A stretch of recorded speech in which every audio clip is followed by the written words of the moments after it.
damage. And yeah, you're right, Freeze can't be there to make that happen either. And so, yeah, that's what it was. It was the wrong AD carry build. They didn't have any way to follow up on the fights, and that second condition of winning. He consciously invested in the early game, and he only got one real pickoff onto Ocelot with the Blade of the Ruined King and Youmuu's. And then after that, it was kind of like, okay, this build is just falling off completely. Completely just made moot at that point.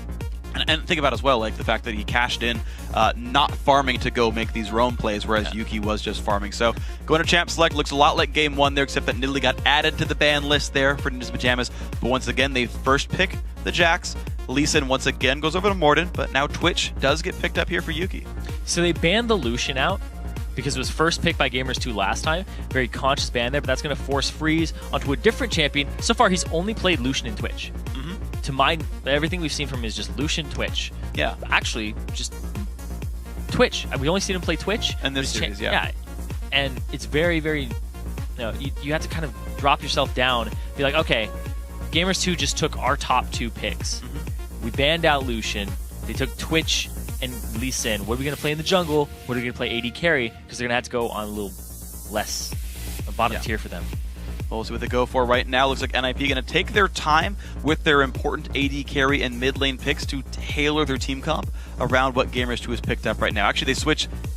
Oh, I thought they actually locked some things in. No, they're still waiting around. AD carry and support do get picked up. So actually, jungle and mid lane are left for last to tailor their comp. They're going to say, hey, we have supreme late game power with Cog and Jax. That's already been shown. Gamers2 knows NIP's game plan. Kog'Maw, Braum, pretty strong. You want to pair Braum with a hyper carry if you can. But at this point, Kog'Maw very vulnerable to Twitch. You're going to have to see. Because it's not going to be protect the Kog'Maw. It's going to be every man for himself, knowing NIP's style. You know what's awesome about Braum? He blocks spray and pray.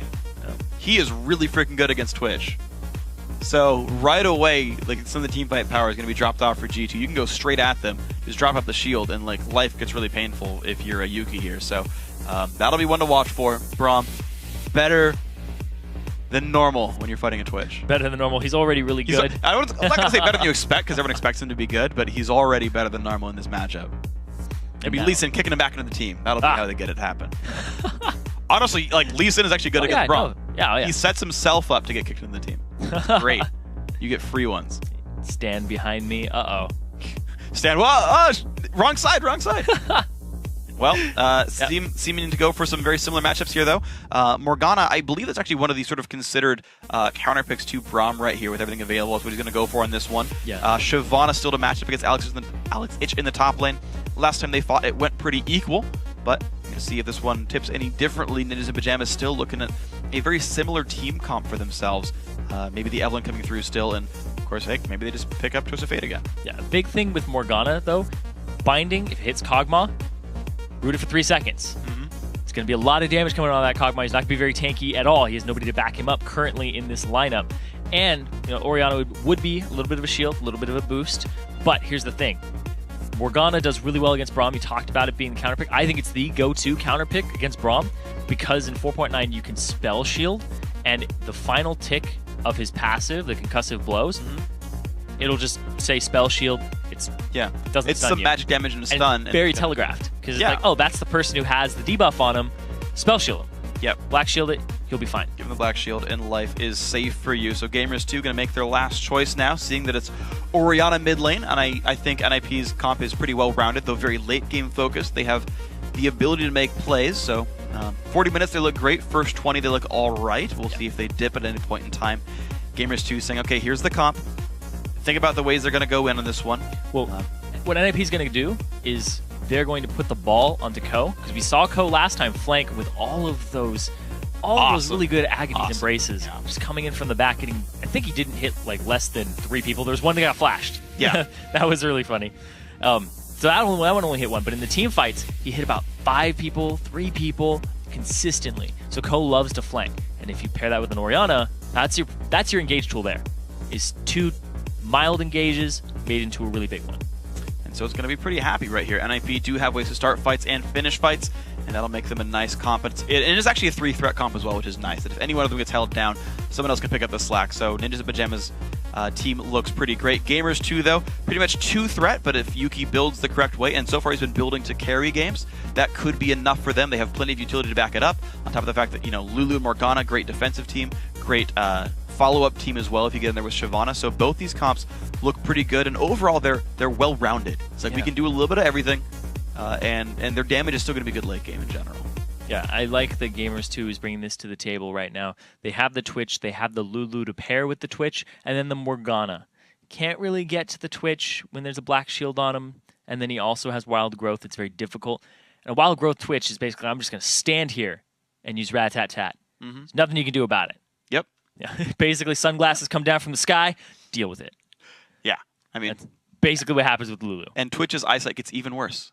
He already has a hard... I hope he's playing Vandal Twitch. Actually, to be fair, one of his quotes is, "How do you see with all this light?" You give him sunglasses, he gets stronger. He aims better at the very least, right? It's got it. Like that's basically canon at this point. Okay.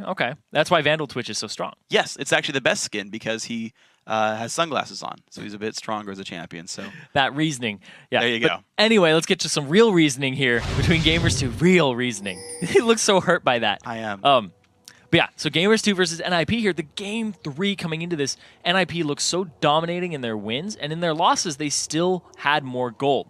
So if NIP wins it, they won it at about the 27-minute mark previously. And when they lost, it was at the 44, when Gamers2 ended up taking that one. NIP have a late game composition here. Gamers2 have some options. Gonna have to see what Yuki does, because he carried their last game alongside Ocelot. If they can go ahead and just plant the seeds for that duo to just run away with the game, it's very possible things can get out of hand. But there's a lot of synergy here on NIP. You throw the ball onto Braum. You can throw it onto Evelyn, who's flanking. You throw it on Alex Each, who's going into the back line. There's a lot of options here. Definitely are. So NIP, they usually draft comps. They have a lot of options.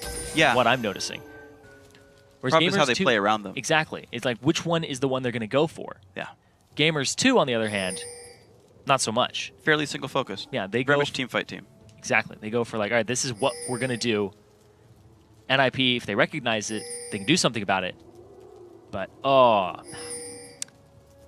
so close. Doesn't see into the brush. Unfortunate there, but realistically... You'll still see Morden. Haha. Yep. Worth. That's more than enough for them. Oh, actually, no, he don't. No. He doesn't see it yet. He didn't. The brush is in the way. It's okay. Not only is it out of the bush. Yeah. It's off to the side of the bush. So actually, this is very interesting. So Morden is starting on the safe side of the map. His dual lane is there. Ko is starting on the weak side of the map and isn't getting punished for it. NIP can get a 3-buff start if they identify this. Okay, so right now, basically, NIP realizes that the dual lane is not there in the bot lane. So that Voidal can very easily, and he's actually doing it right now, walking towards the blue buff. He can put a Trinket Ward down and then jack Morden when he goes for it. NIP, if they play it right, get 3 buffs. Yeah, they started really far up, too. Voidal and Freeze did. They were way up in that lane, in that bush, waiting for somebody to go ahead and face check it. And that was really big, because now they have all the information that they need. They go ahead and place that ward for themselves, and it won't expire by the time that they get there. So now they're going to be able to go for that 3-buff start that you were talking about. Yeah, and it's not the biggest deficit. I remember at the beginning of Summer Split 2013, Dignitas versus Cloud9. It's like way back. Dig Cloud9 a year ago. Dig gets a 4-buff start. But Toy Blitzcrank steals away the Golem. They counter juggle the red buff. They get their own buffs. And they won. And C9 still wins because you know what happens? Nats just shows up top lane with 0 buffs. He's like level 2 and he's like, Spirit Fire, let's just push the turret down. Yep. And he's like, I don't really care. We're just not going to like deal with ganks in this game. And they do fine. So like you can play around bad buff starts, but it's basically a 5-minute window where your jungler beats their jungler. You're a level ahead. You're more gold ahead. You've got an extra buff on the guy, whether it's blue or red. In this case, he'll be up a blue buff. Over Lee Sin, it's not completely crippling. It's not.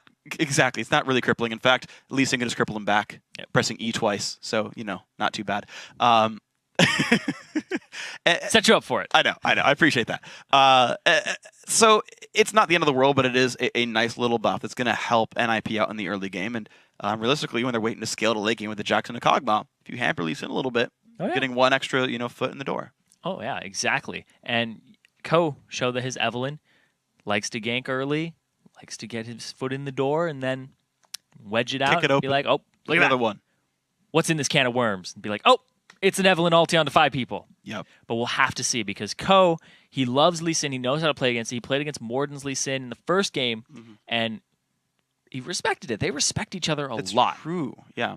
Ko, this is the most hesitant I've seen him in a matchup, actually. Yeah. 'Cause he's usually like, die behind your turret, disrespect you, kick you into my team. That's it. He'll like go down being like, whoa, blaze of glory, and he like dies, and he's just like, yeah, that guy, he's over there now. I did my job. He's fine with that stuff. It's true. But now he's kind of playing like very skittish, not going for the aggressive counter jungle, which we saw him do previously. Like he was just all up in the enemy's grill before. Yeah, it feels like a style of sort of very safe, controlled aggression to where like the ganks they don't go for like lane ganks and like, well, if I'm counter jungled I get screwed up, or I get counter ganked I get screwed up.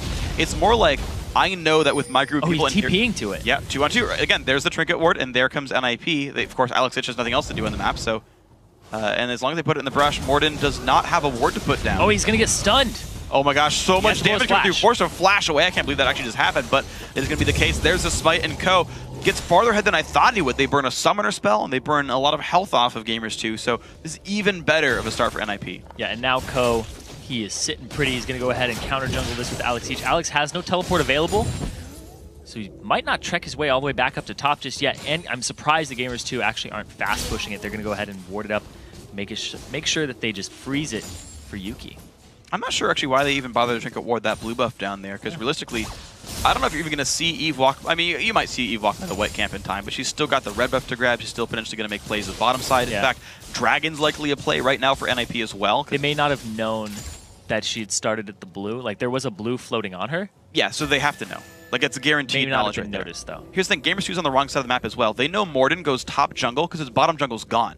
They know the jungle's on the wrong side of the map. Ooh, they're converging onto Exile right now. He's a little far up. If he gets hit by a binding, it could be devastating because they're wrapping around him. Well, Exile should know. Oh, there's 2 members of NIP in the backup. Yep.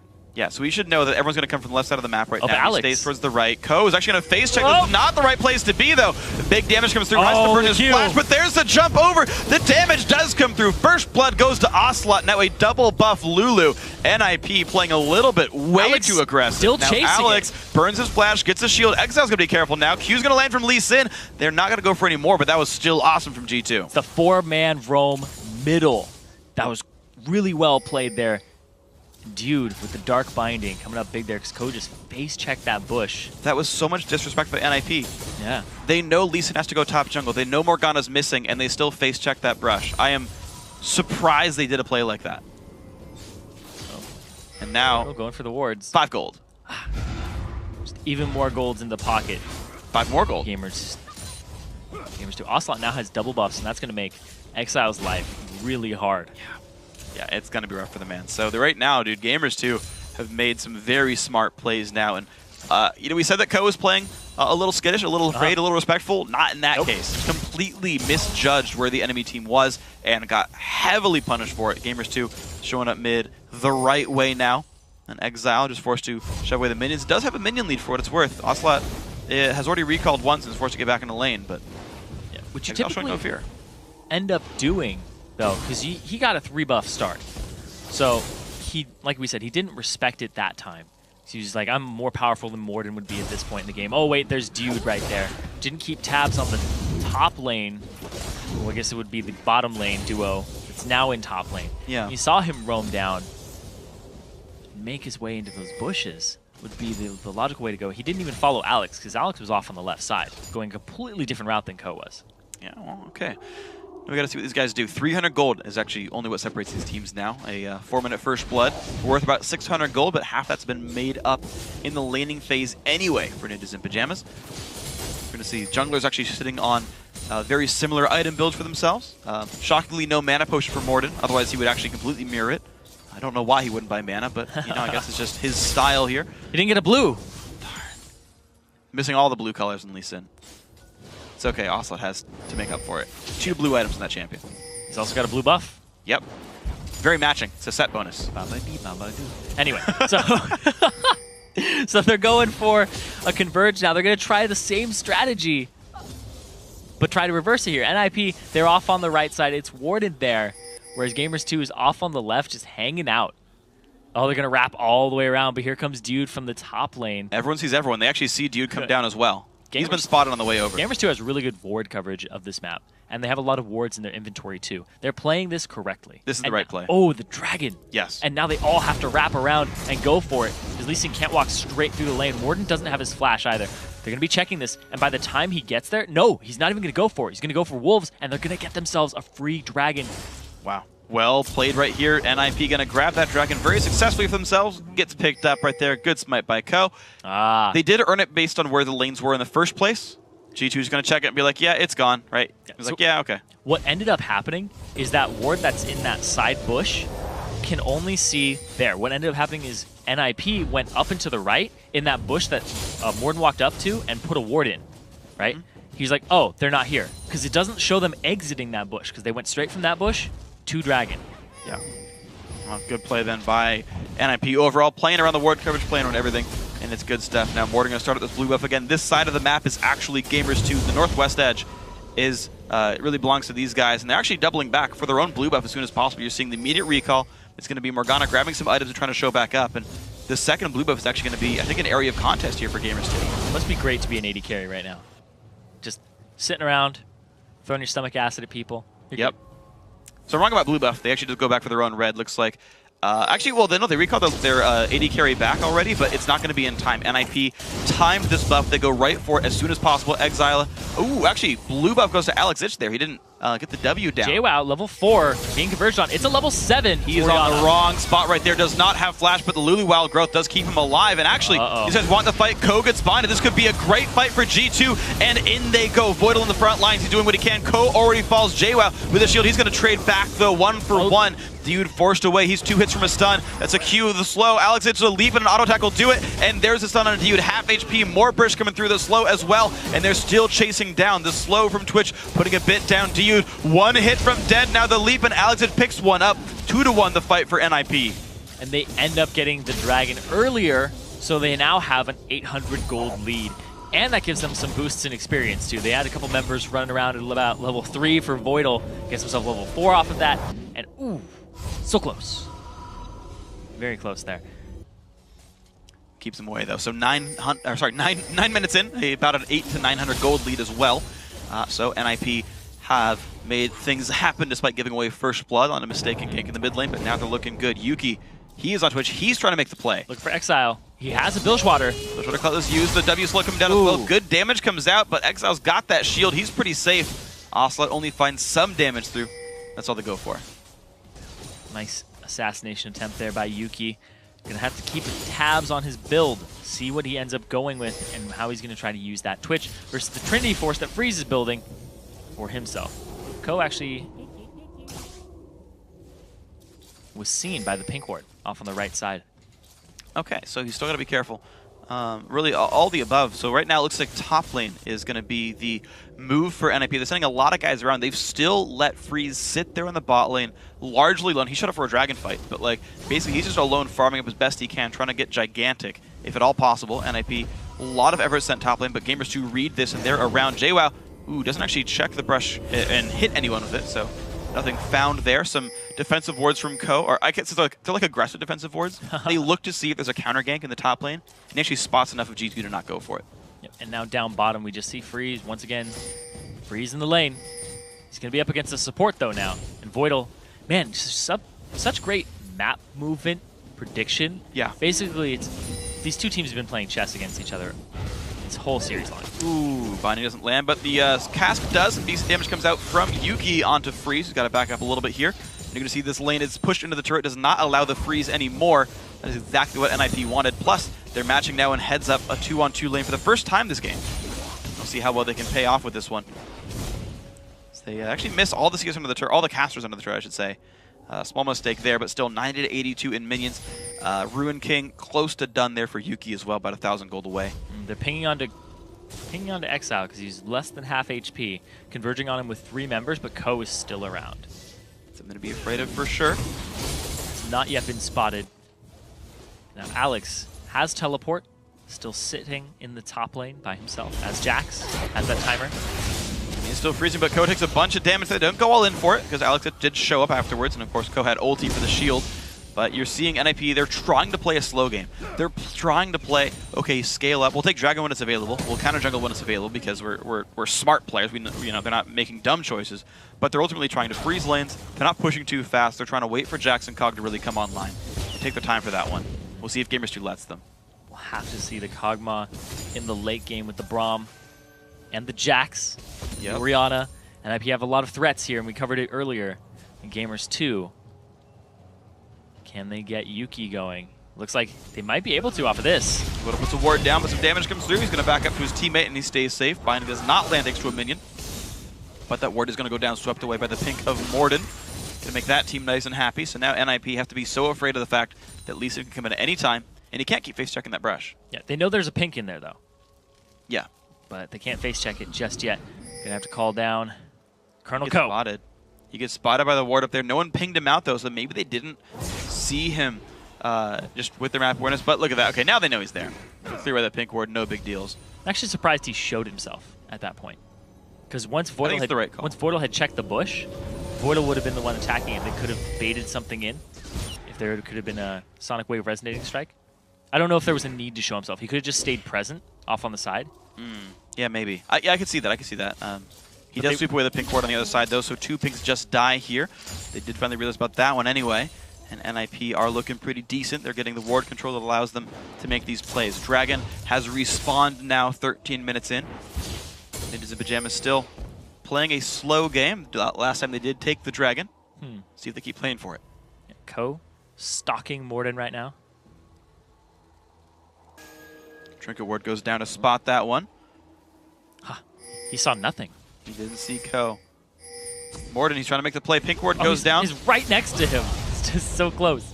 He's trying to sweep the ward away, but looks like Exile will be able to grab this pink very successfully. Oh, he jumps went over. for it. Here's the play. This is going to be good for Co. Shotgun comes in, forcing the flash teleport. You can't kill a ward when you're teleporting to it, so this could be the attempt now. No slow's going to land right here, and Exile does get out, but that is a couple of summoner spells lost. Yeah, he flashed the ultimate from Orianna and Evelynn. He actually used his Agony's Embrace there. Oh, wow. And it hit nobody. Okay, so very good flash then for Morden to keep himself safe. That's good stuff with these guys. And it does mean a pink ward killed now, and actually, right now this means also NIP's on the wrong side of the map. No teleport for Alex Itch, so Gamers2 just goes for it. Yep, good teleport by JWoww. It's paying off twofold now. But of course, they've zoned off Yuki. He's about half HP. He has no mana to come in here. Freeze is a little bit healthier. Don't think they'll contest it, though, with the lack of ultimates. There you go. Well picked up. Gamers2 make that one happen, knowing they could only get a 4v5 at best, so NIP does back off. Gamers2 put it back within 600 gold here. Very, very smart move, pulling the people down at the right time. But keep in mind, this whole time, Alex Itch has been farming. He's been pushing the top lane. He's got nearly a 30 minion kill lead, and we still don't have JWoww coming back top. And big thing, too, is that they blew the ultimate from Exile. So he couldn't show up to the dragon fight and just turn it around on top of a Kog'Maw. Instead, nice flash. Forced away. Twitch restarts, though. Of course, you can't really fight under an enemy turret, so and if you will back off of this one, Yuki pushed him away, but that turret's down a half HP, and of course, Dragon did eventually get answered by that top turret, just to make sure you guys, you know, hear about that one, because it means NIP really haven't lost anything for that. In fact, they just kept gaining solo lane XP, so really, there's even less chance to catch out of this one. But also, though, ult himself, but here comes Co, flashes in to deal the damage. Exile shields himself, and the Glitter Lance misses. That would have dropped him down, so kill picked up by Co. That was nice. And Ko's looking back to himself right now, diving behind turrets, the last place you expect the jungler to come from. Just such an aggressive style. Because he could have seen Morden at all on his little trek up there, and it would have spelt disaster. That worked very successfully. Alex Itch tries to counter jungle the red buff, can't make it happen. Trigger ward down for Morden, but goes around, gets the smite. Good job by Morden, makes it happen. That was a well-played move. Very difficult to get an objective away from the Lee Sin. Yes. But it still means 3,000 gold is the lead now for Ninjas and Pyjamas. They've made very good early game moves. The dragon fight, the dragon itself, and now 2 turrets picked up. Their duo lane actually winning by a lot right now. All of their lanes are winning in CS. Yeah, absolutely. Yeah, exactly. Their lanes are all actually winning in CS. But the main turret that went down was actually, you know, top lane was because the guy left the lane, and you know that's pretty forgivable. And they got dragon for it, so that's kind of a wash. But bot lane just got the turret kill head just straight up. They just showed up there, beat the lane up 1v1 and made that happen, right? Mid lane got turned by ganks and whatnot. That's forgivable as well, but bot lane won the 2v2. That one's big to me. And the only deaths on the team are actually Co, as Evelynn. And Evelynn really just has to get 1 or 2 items and then just falls off anyway. and becomes a team fighter. The thing about his 1 or 2 items, he went Cutlass. Yeah. Remember how last game NIP was all in for the early game? That's a solo Q build. Well, this is going to be a 2v3. Gets jumps away, but Morden, can he land the Q? No. Yeah, that's a very solo Q-esque build. People will typically go Hex Drinker, second item, but because he has the Cutlass, he's going to try to make more use out of his Ravage and the attack speed bonus he gets from that. Yeah, he's very much about assassin in the back line. Ko wants to get back there, relying on Voidal and Exile for durability here, which is a risk he's going to take. Last time he went, I think, too squishy on Jarvan by getting the Hex Drinker third, but you know, he's an aggressive player, a young player, not a lot of competitive experience. I still trust him. Like, I think it's a good build, but you see it rarely in competitive, and there's a chance that's too big of a risk here. We'll see if it pays off. Definitely have to see what happens there. They're besieging this turret up. It's basically a nice, gentle breeze would knock it over. That or some stomach acid from Kog'Maw. Yeah, just one of those. Removes the rest of that. I saw this thread that was describing what every AD carry actually does. It's like, shoots light from their gun, shoots crossbow, vomits on you. Vomits on you. That vomits would be his stomach acid on you. That's what Kog'Maw does, though. I would rather have that than, you know, poisonous bolts from a plague rat, to be fair. I don't know. I mean, like, you know, a venomous crossbow bolt would probably just straight kill you. Stomach acid from something from the void. I mean, maybe, right? I don't know what the void is, you know? Like, maybe just like a rat pukes on me and I'm like, well, I mean, it's kind of gross. Like, I've had a dog that threw up before and like I had to shovel it up and put it in the garbage and, you know, I didn't die from it. Crossbow's a little more lethal, in my opinion. Yes, crossbow is probably much more lethal in terms of like the percentage of chance that it would kill you. Yes. Even if it's not a venomous crossbow, it's still gonna hurt you a lot. Probably resulting in death. Yes. That's why I'm very afraid of Twitch in real life. So, okay. This game's been pretty interesting. So far, I gotta say, NIP look a lot more like they did in Game 1. They made very smart early game moves. To be fair, they made some good early moves in Game 2 as well. But I think they've got more of a leg to stand on. The fact they're going Jax, Cog, Ori, and have an early game lead spells a lot of good things for NIP. Yeah, and I like the fact that they banned out the Nidalee, adjusted their strategy, because they weren't going to pick it, considering the champion pool that Exile has. It's really far down there. Don't know how practiced he is on that. Yeah. Whereas Ocelot, that's his go-to baby after Lulu, it's open. And he went back and forth. He's like, I wanted the Nidalee in Game 2. Game 3, drew a ban because NIP realized that's what was keeping them down. Now they're just dealing with a Twitch, and that's really the biggest threat on the team. Yeah. And the fact that they're going Blade of the Ruined King on Evelynn means he's just going to go straight after that Twitch in the back line, see what he can do about him. Yeah, and so there's two things here then to point out about those things. So one is NIP are not making the same mistake as last time. So Game 2, Gamers2 did a really good job of just funneling farm on a Yuki, hard carried the game on Lucian, did a great job of that one, and just destroyed people in team fights. And honestly, NIP kind of let him do that. They spent a lot of their time elsewhere. This game around, you've got Kog'Maw with a lot more farm, right? Right now, Freeze is doing better than Yuki in the heads up. And as long as your AD carry is ahead of their AD carry, you're generally going to do pretty well in fights. On top of that one, as you mentioned, the Evelynn build is very, very assassin-focused. Yeah. Now, that can get punished in team fights. If there's enough peel, Evelynn just dies. Like, Twitch just like kills you with his ultimate while killing the rest of your team as well, and you get nothing done. That is a risk when you don't have defensive stats. That shield doesn't matter very much because you have no armor to back it up. That could happen to Evelynn. Not a guarantee, could happen though.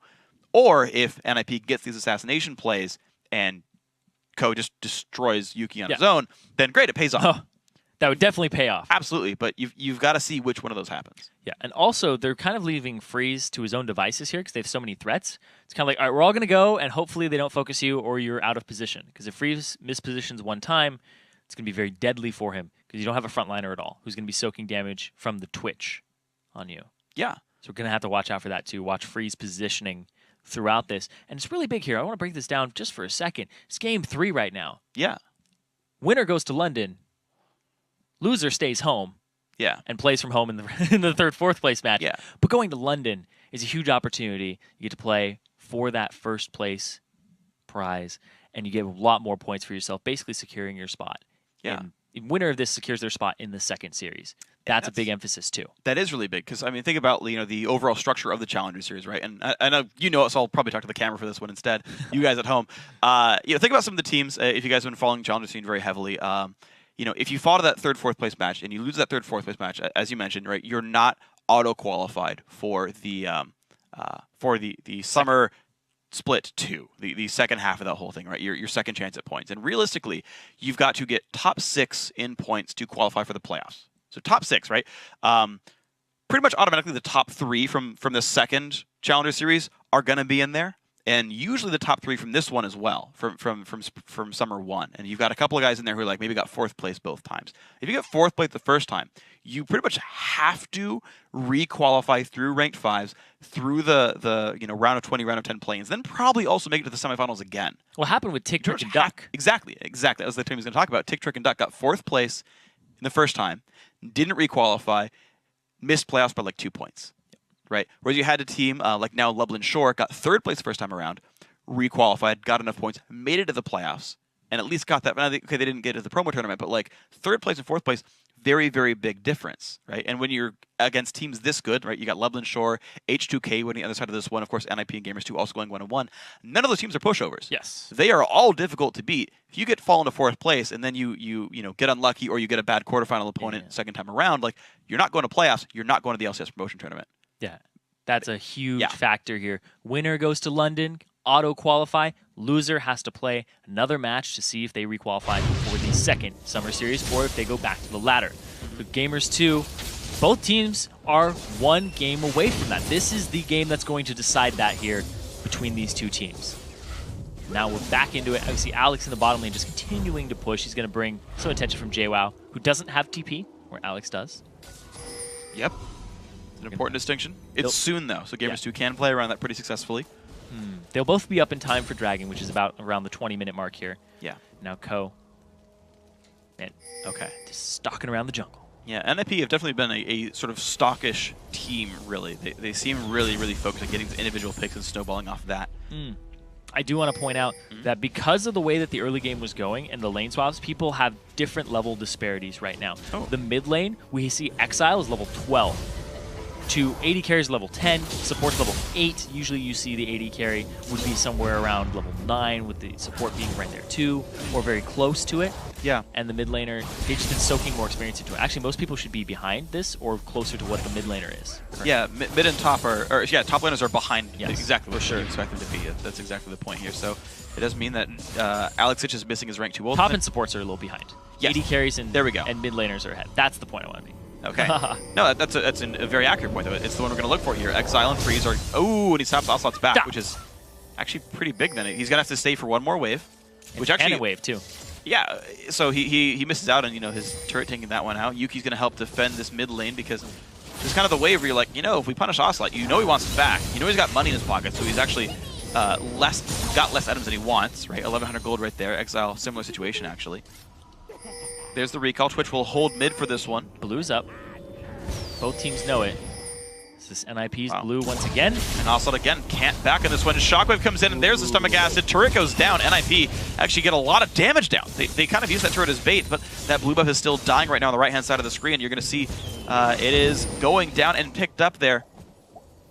Ooh. By the blue team. Eve. Who got it? Ko got it. Ko? What? Ko got it. I didn't even see him smite. It wasn't even smite. No, it wasn't smite. He just walked up and smacked it. Well done there. Morden and Ocelot could not grab that for themselves, so a blue buff steal. Dragon soon. NIP look good. Now they have not gotten to recall Exile back. He's about 200 gold short of a... Ooh, Exile does so much damage right now. We're going to find Dude, who does not Black Shield in time, so he is still slowed. Has to flash away, pops the ulti. He's going to stay safe on this one. Ko flashes in for Morden, though. Still has the damage coming down. Kickback required. That is multiple ultis down right now. Exhaust also burning on Alex Itch. Voidal shows up. He's slow on a Yuki. More stomach acid comes down. Actually, one more shot for the stun. Yuki gets the Lulu ulti to stay alive, but NIP burned the health bars down and Dragon's up now. Very well played by NIP there. I was talking about how strong the mid laner and AD carry are, and they abused it right there. Exile's damage chunks Morden down, puts them on the retreat, and then the junglers just go after the really weak supports at this point in the game. And now they're going to go straight for this Dragon. It's up right in time.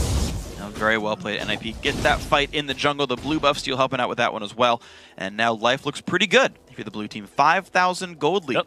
Alex Itch stole the red buff as well. Just this aggressive play off on the wings, knowing that G2 was stuck on the opposite side of the map. So the entire important part of the jungle has gone to NIP in the last 2 minutes. Gonna have those nice buffs spinning around them, gonna give them that extra gold. And Ko, he's gonna need it if he's going after the Blade of the Ruined King for the full build, or if he's just gonna sit on Bilgewater. We'll see 850 gold right now. We're gonna see right now he could back for double dagger, he could back for some kind of durability boots, or maybe go towards the Randuins that I would expect to see out of this champion. But we'll have to wait and see. Voidal recalling himself back on this one.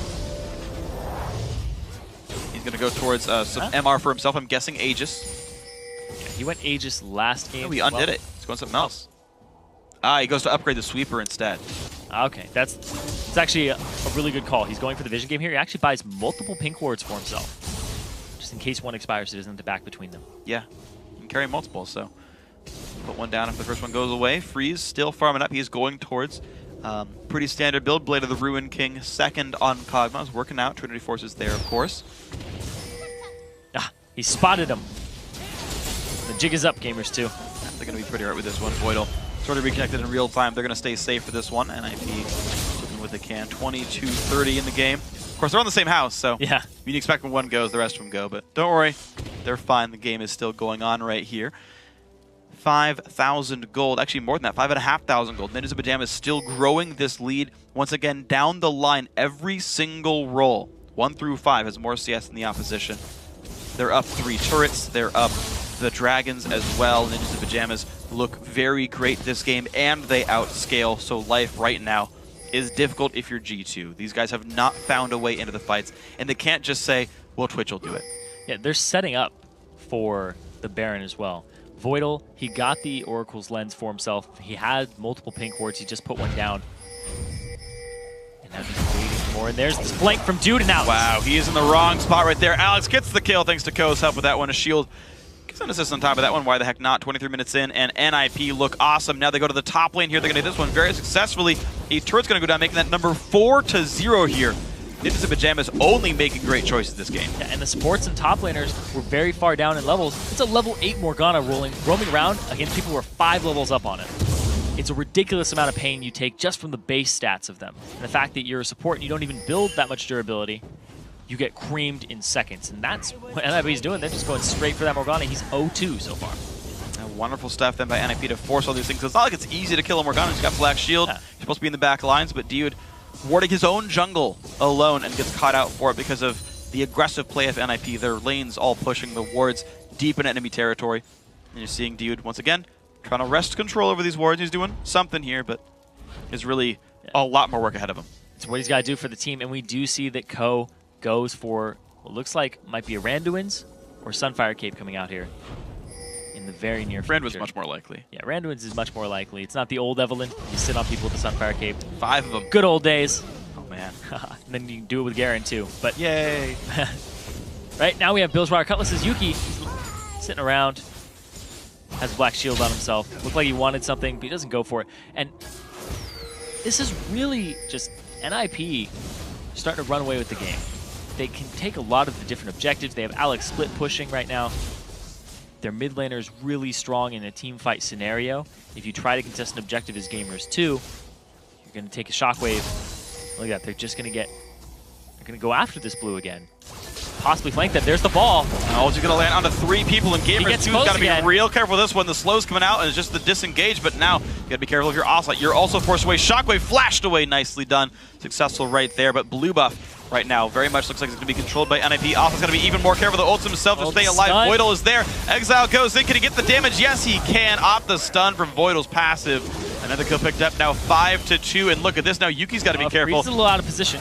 Has to flash away from Morden. Now Ko and JWoww is in this one. Exile's going to go down. These guys willing to fight. Yuki stays alive. Ko, he is squishy, remember, but now Alex Ich goes in. He's been exhausted, though. They're going to find Yuki. The kill picked up there by Freeze, and this fight is just going back and forth. Now the jump in, they pick up another one onto Dio. Now only 2 alive, and JWoww's got nowhere to go. That is another kill picked up. Freeze goes massive in this battle, now 2-0-4. And a 3-0-2 on Alex Ich, joining the fight at the right time from that overextension of Gamers2. It looked like the fight was going to go in their favor. They turn it around, and they're going to get a turret for it after that. Absolutely massive. Ninjas of Pyjamas go +1 kills in the battle. They get another turret on top of that one, so that makes it an 8,000 gold lead. Massive lead for these guys. Returning to the scene of the crime, Freeze is going to take the blue that they originally fought over. It was actually, going back to that blue fight too, it was a really good binding to try and stop the engagement. They're going after Freeze. Dragon's up in 30 seconds. If they can catch Freeze, it almost guarantees them. Well, Co's trying to show up. Freeze was juking the Q, and he does it, but Mord's going to land the slow here. Another Void Ooze successfully placed this time.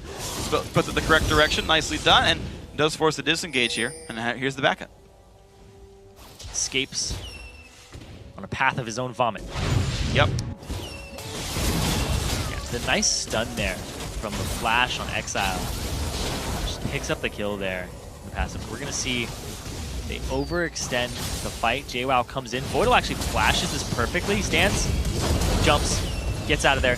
Then Alex comes in onto that nice little minion, goes straight after the biggest threat on the team, takes him out, and that's your job as these hyper carries, is to just kill the one other threat on the other team.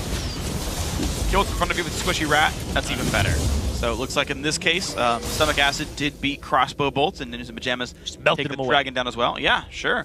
But now it's more than a 9,000 gold. This number keeps getting bigger, and NIP, this looks so much like Game 1 now. Yeah, it's looking very reminiscent of it. Of course, it's not over in 27 minutes.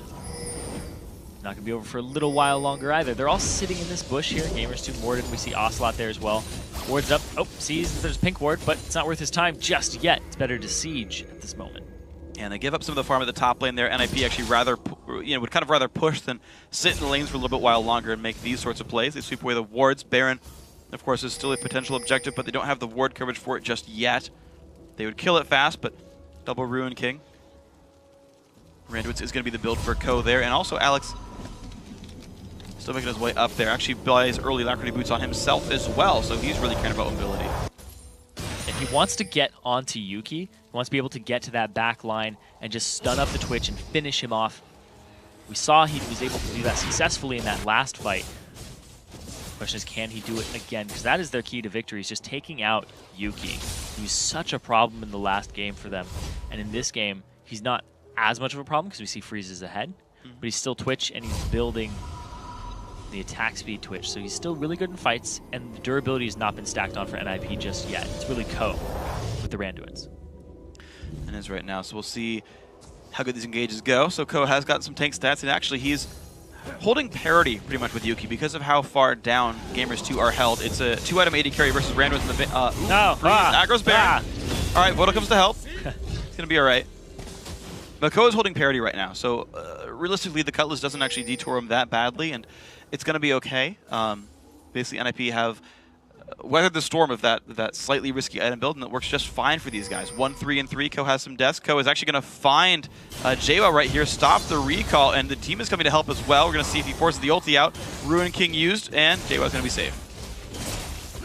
Used his Bilgewater Cutlass at the same time, and now they're going to start taking over the jungle again if they can. Last blue went to them. Looks like the red's not going to be the same story. Look at that. JWoww actually hasn't gone all the way back if he walks up to spamming Q. Nope. I'm not going to get that one, so going to stay safe here, but stay in the brush and maybe wait for someone else to show up in this one. Right now, Alex still pushing bottom, so they have to have JWoww deal with this. And he's got about 40 seconds to go until teleport comes back up, actually. So they're going to actually want to wait a little bit. If they force the battle and JWoww shows, that's bad news right here. Alex is doing some good damage to the turret. Voidal. Yuki, he's stealth. Oh. Yuki does not find a way in this fight just yet, but Co does. Shotgun's going to land on a 1. Yuki's got nowhere to go. Kill picked up to Yude. Now also knocked up. That is a second kill grabbed very quickly there. Nice flank by Co. Good kick by Morden, but I don't know if there's enough for them to get away from this one. There's a safeguard. The damage still coming through. Co trying to make it happen. Nice dissonance to keep the team hasty.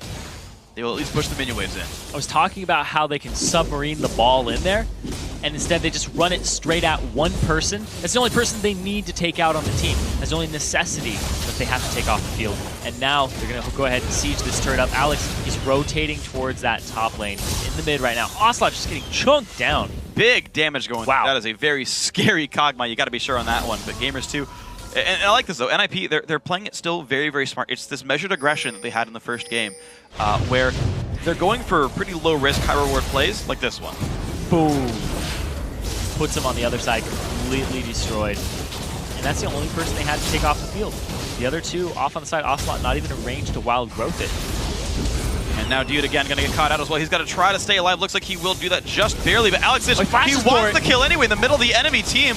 A little aggressive there, but the shockwave hits a bunch of people, and Yuki goes down. The Dragon Form trying to run away, but more damage comes out. Alex can't quite find another, but Freeze sure will. The ulti from long range makes it 2 kills in this fight, 12-4. Exile's such a great pickup. Even in their loss, he was 6-0-5 on LeBlanc, with only missing out on 1 kill in terms of participation. He's coming up big for the team, despite being the new guy here. We're going to watch that again. See, they start off, he uses the counter-strike, and he just goes really hard onto Dude. Doesn't go after Yuki just yet. He's not even on the field. He's off on the side. While Growth is in, watch this. This is fantastic. 4-man shockwave there. JWoww didn't get flown backwards into the distance because of the turret. But, oh my lord, they come up huge there. And with the nice ultimate there to pick it up for himself. So Baron has gone down as a result of all of this. So Ninjas in Pyjamas look all kinds of awesome. 14,000 gold lead. Pretty big lead for these guys right here.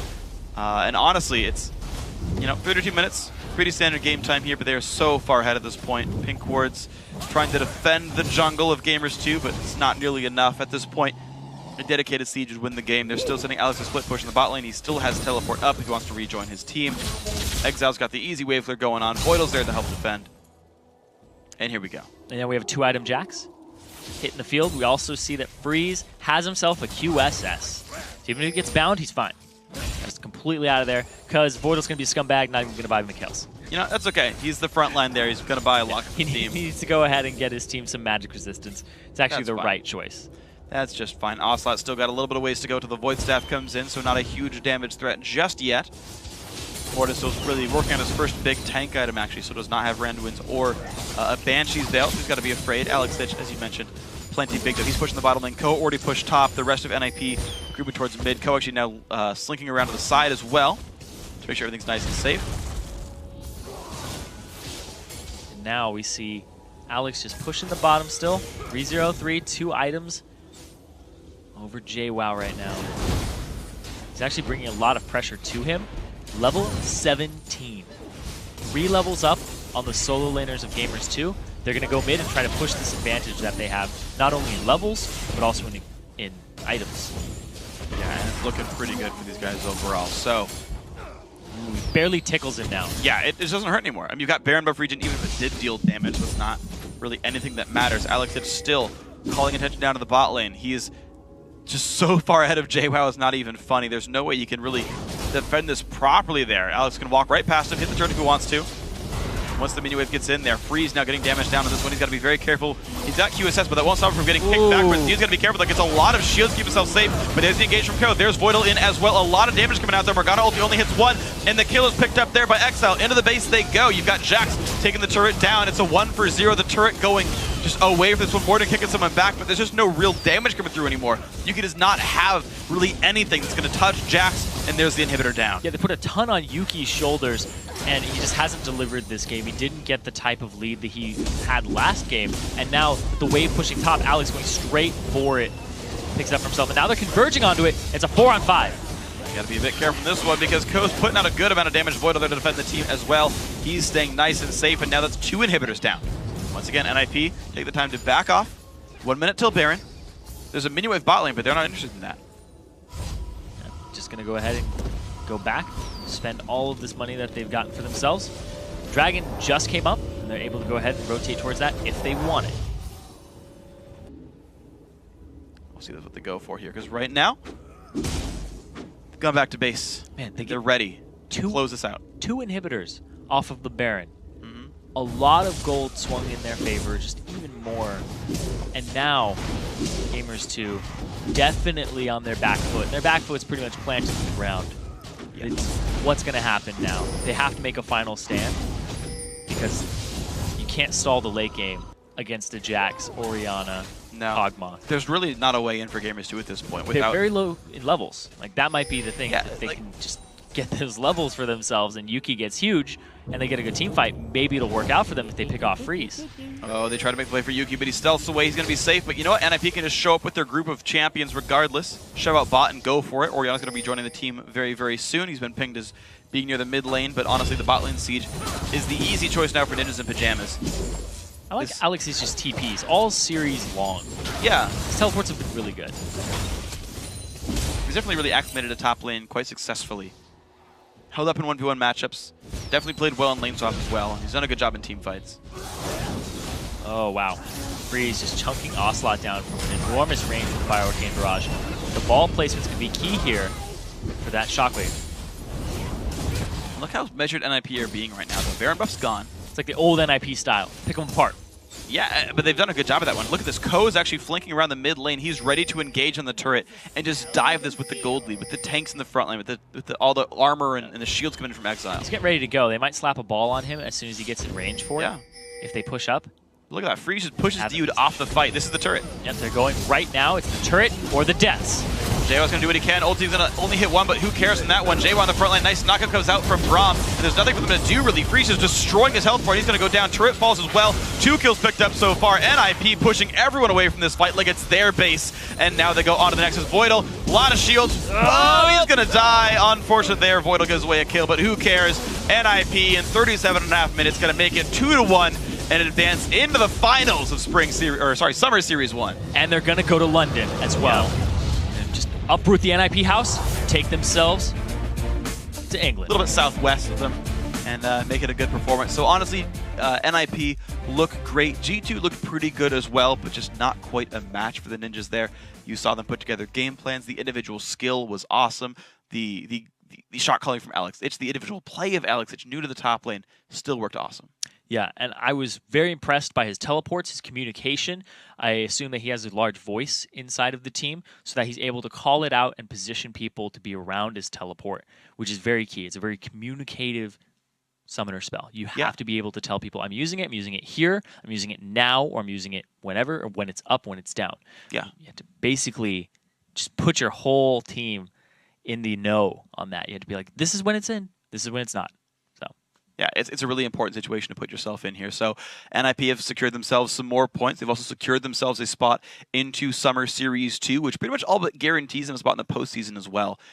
We actually saw in Spring Series, Cloud9 Eclipse took first place the first time around and then actually lost in the round of 8, and that was enough for still a good seed into the postseason themselves. So I think we're gonna definitely see more of NIP throughout. Actually, we're guaranteed. To be fair, we're guaranteed to see at least 2 more sets from them in the Challenger Series, and their playoff spot all but secure as well, without something pretty massive happening against them and like a completely weird bracket going up against them. So, and another thing too is that they wrestled themselves another chance to keep this roster together and to keep it going without having to requalify through the ladder. So they can focus on scrimming, they can focus on just the challenger scene in general, have their analysts break down teams for them, and see what they need to do as they work on their synergy. I do like the pickup of Exile and Voidal. They've come up really big in this matchup that was not easy for them. Yeah. And it shouldn't be easy either. The first game really impressed me how quickly they closed it out and how coordinated they looked despite only having about a week or 2 with each other. Yeah. They're going to be very powerful in the future. Yeah, I'm excited to see what they do in their final matchup against either Lublin Shore or H2K. It will be a good matchup. But guys, after today's matchup, here's how the bracket shapes up. With their win, Ninjas and Pyjamas will pack their bags for the Summer Series 1 finals in London on June 21st. Their opponents will be decided tomorrow when Lublin Shore takes on H2K Gaming in our other semifinal matchup. So before we do that, there's more EU LCS action on the way tomorrow. Rocket will take on Super Hot Crew to start the day off, then Gambit and Millennium square off. After that, Fnatic takes on Alliance, and then the Copenhagen Wolves take on SK Gaming. It all starts at 6 p.m. Central European Summer Time, 9 a.m. Pacific Daylight Time. And with that, we've reached the end of our time together tonight, but before we go, I want to say thanks again to our friends at Coca-Cola. Now for myself, Zyrene, and the entire live broadcast crew, thanks for watching, good night, and GG.